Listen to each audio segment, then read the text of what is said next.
Hello po, sa mga ko naroroon, no? I wish you all a pleasant good morning, good afternoon, or good evening, no? Ano man pong time zone ninyo na mapapanood po ninyo ang ating videos nito. And I wish you the best of life, no? Sana kayo ay nasa maayos na kalagayan, ligtas sa anumang sakit at kapamakan. Alright, sa mga baguhan pa lang at hindi pa po nakakilala sa akin, ito pong muli si Atty. Rogelio Wong ng Batas Pinoy. Ang ating pong channel, no, ay isa pong legal aid public service program ng inyong lingkod in collaboration with Integrated Bar of the Philippines, Manila Port Chapter. Paalala lang po, ang ating pong mga videos, no, o mga tinatalakay ay huwag po niyong maituring na isang legal opinion bagkos considered our discussion for academic and information purposes only. Kung meron po kayong compelling legal issues, wala na pong substitute.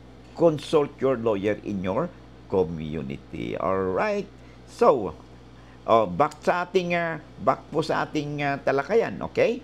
Paki-click lang po ninyo, no, yung subscribe and share and like and notification bell na buttons natin. Bakit? Upang sa ganon mahuli po tayo ng algorithm ng YouTube.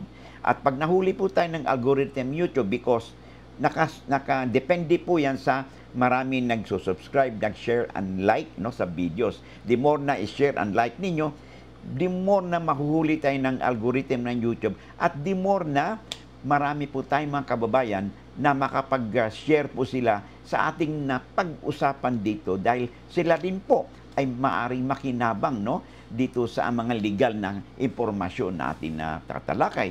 Sabi nga natin lagi at klise na, ay lamang na pag may alam sa batas. Kasi po, ang ating advokasya, kung ang ating citizenry ay may alam sa batas, ay tayo po ay magkakaroon ng harmonious society. No? Kasi pag alam natin yung rights, duties, and obligation natin, siyempre, pag alam natin yan, ay ang tendency is we give respect, no? At i-observe po natin yung batas. Kaya pag sa ganyan, ay malilesen po natin yung awayan sa ating pamilya, awayan sa ating mga kapitbahay o sa ating community, no?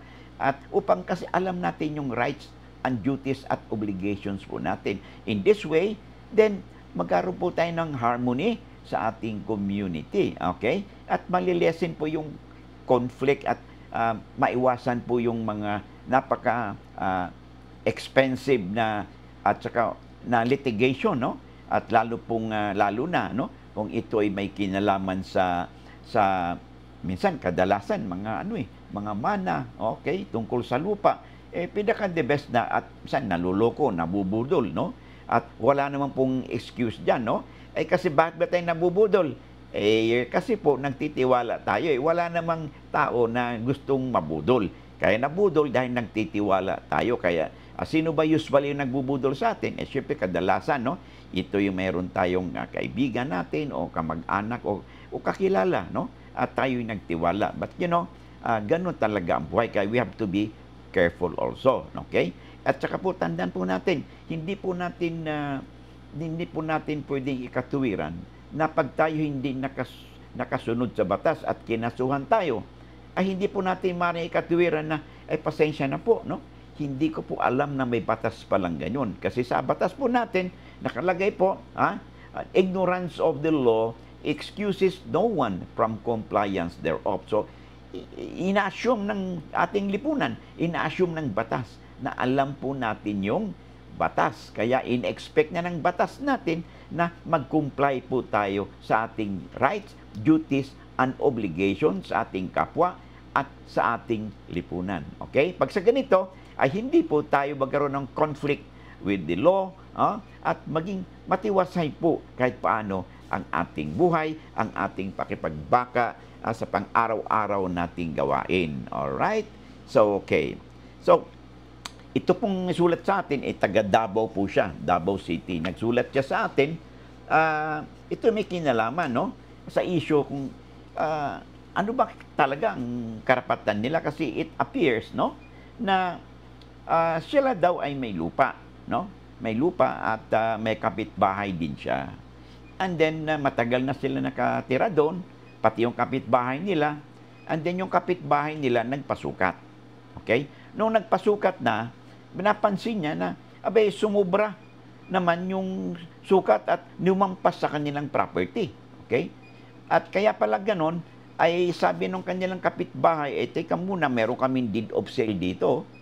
Yung deed of sale, way back 1972 pa ito, na kung saan ay binili namin yung portion ng lupa at kasama yung portion na yan na sinasasakupan na inyong bahay dito sa aming bilihan.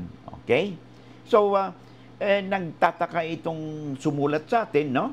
Nagtataka siya, bakit nagkaganon? Okay? Kasi sabi niya, sa pagkaalam niya, wala namang ganong nangyari. Kasi sabi nga nung kapitbahay niya, ay nabili na daw, no? Yung parcel of land na yan, sa bisa ng deed of sale, way back in 1972. At doon pa sa kanyang ninuno. Ngayon, sabi naman ito, wala daw silang tanda na mayroong ganon. Nabili din nila yung property, at sa katunayan, mayroon na nga silang certificate, no? Now, hindi sinabi rito kung anong ibig niya sabihin na certificate.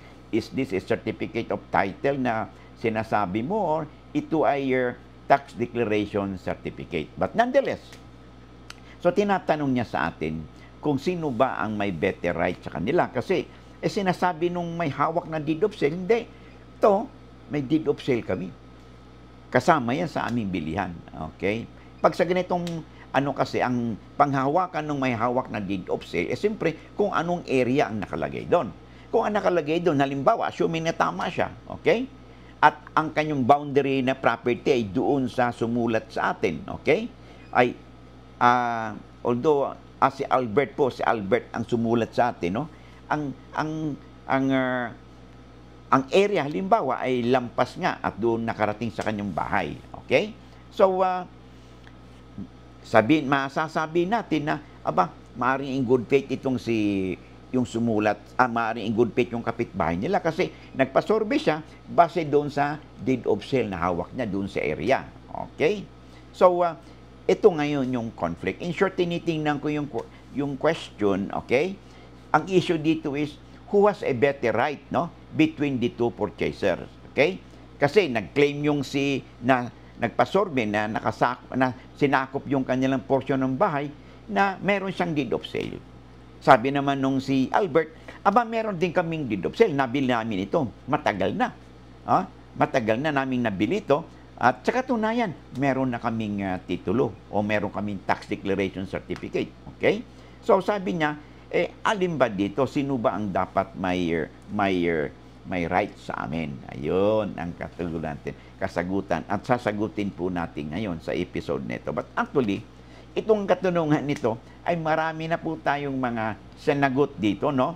Sa mga comment section natin o yung iba sa mga videos po natin. Ang tawag nito sa mga titles natin ay who has a better right in the event of double or multiple sale. Walang kahintulad ito doon sa na pag-usapan nating double sale. Kasi dito nakalagay na pareho silang bumili. Okay? Pero in short, double sale din ito. Ang pagkaiba nga lang, merong portion doon sa deed of sale na naisama yung portion ng lupa na pagmamay-ari ni Albert na meron daw na siyang certificate. Na whether it's certificate na title, transfer certificate of title o tax declaration certificate, the fact na meron siyang tax declaration certificate. Hindi naman pumaliwanag doon sa nagsakop na ngayon na kung meron ba siyang titulo. Sa sinasabi lang niya, ay meron kaming deed of sale. Sa makatwid, kung deed of sale lang ang pinakita sa kanya, it appears na hindi ito naparehistro sa Register of Deeds. At dahil hindi ito naparehistro, at hindi rin check kung yung bang deed of sale niya, notaryado pa yan. Kasi kung hindi notarized, ay hindi po maparehistro yan.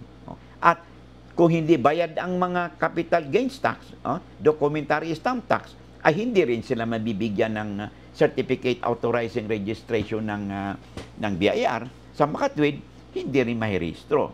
See?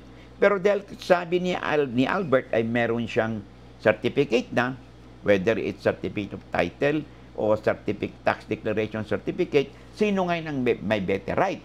Of course, kung babasehan natin yung Article 1544 ng ating Civil Code, mas may better right o superior right si Albert.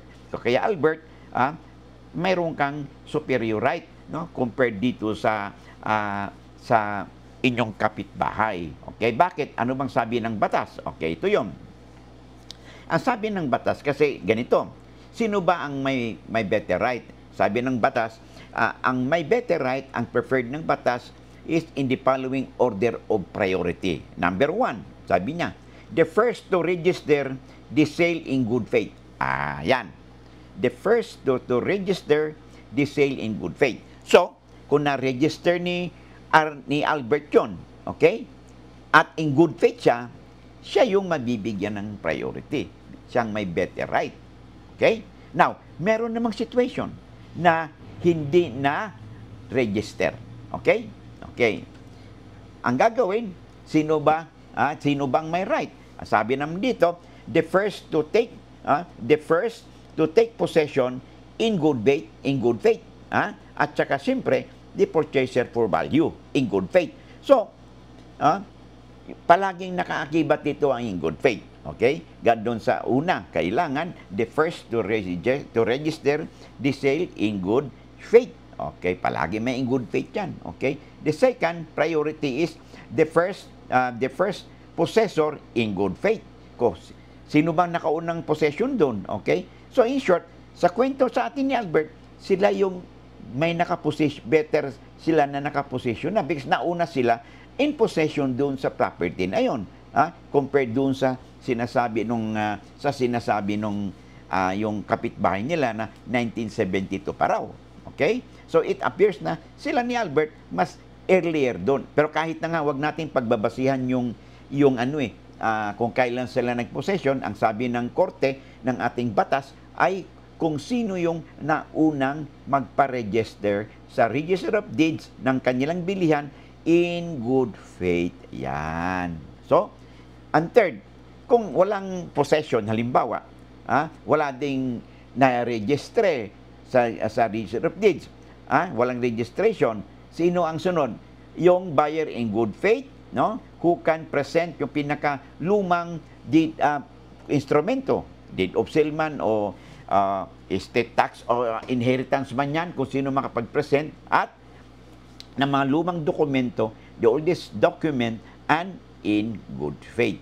So sa kaso ni Albert, sa number 1 pa lang, ay siya na yung may superior right. Kaya Albert, ay mayroon kayong superior right. At pwede ninyong i-impose yan sa inyong kapitbahay na dapat igalang yung inyong property line, boundary line, no? Lalo na sa inyong titulo, certificate na sinasabi mo, ay kung nakalagay doon ang hangganan ng inyong property, ay dapat ito ay igagalang ng inyong kapitbahay. Alright? So, sana maliwanag po yung ating usapan dito. At ito po, hindi po ito nangyayari na bihira lang. Halos po every linggo, every week, meron po tayong katanungan na sinasagot sa ganito na natatanggap po natin. So napakahalaga na may alam tayo sa batas. Katulad yan, usually sa inyong kapitbahay. Last time, may nagtanong sa atin, nagreklamo. Yung kanya daw kapitbahay, yung tulo ng ulan, okay? Nung alulod, doon naman pumapasok sa kanyang property at doon dumadaan sa looban niya. Okay? Tinatanong niya, valid ba ito? Okay? So, kung alam natin yung batas, kung ikaw yung may-ari ng bahay, ay hindi mo na, nag-construct ka na ng pipe o alulod na upang sa ganon ay yung daanan ng tubig na galing sa inyong bubong ay hindi dadaan sa inyong kapitbahay. Okay? At hindi rin ito basta nalang itatambak ninyo, padadaanan mo, palulusutin mo doon sa kalye. Ay, bawal po yun. Okay? So, pag alam natin ito, ay hindi po tayo magkaroon ng conflict with the law. Ay pag nagkaroon kasi tayo ng conflict with the law, naku po, problema yan. Magkagastos kayo. Mag-hire kayo ng abogado, punta sa korte, maabala po kayo. No? So, at ma-stress pa kayo. So, napakahalaga na meron tayong legal na kaalaman o impormasyon upang sa ganon ay tayo ay properly guided sa ating mga pagkilos, no? Sa ating pakipagkapwa, no? Sa ating community, sa ating kapwa-tao, sa ating mga mahal sa buhay. Alright, so hanggang dito lang muna tayo at maraming salamat sa inyong pagtangkilik sa ating channel, no? And I hope to see you again in the next live streaming or in the next video or short, no? At harinawa, no? Stay well and keep well. And harinawa, nasa mabuti kayong kalagayan at ligtas sa anumang kapamakan, no? Araw-araw sa bawat yugto ng inyong buhay o ng ating buhay. Maraming salamat at see you in the next video. Bye-bye!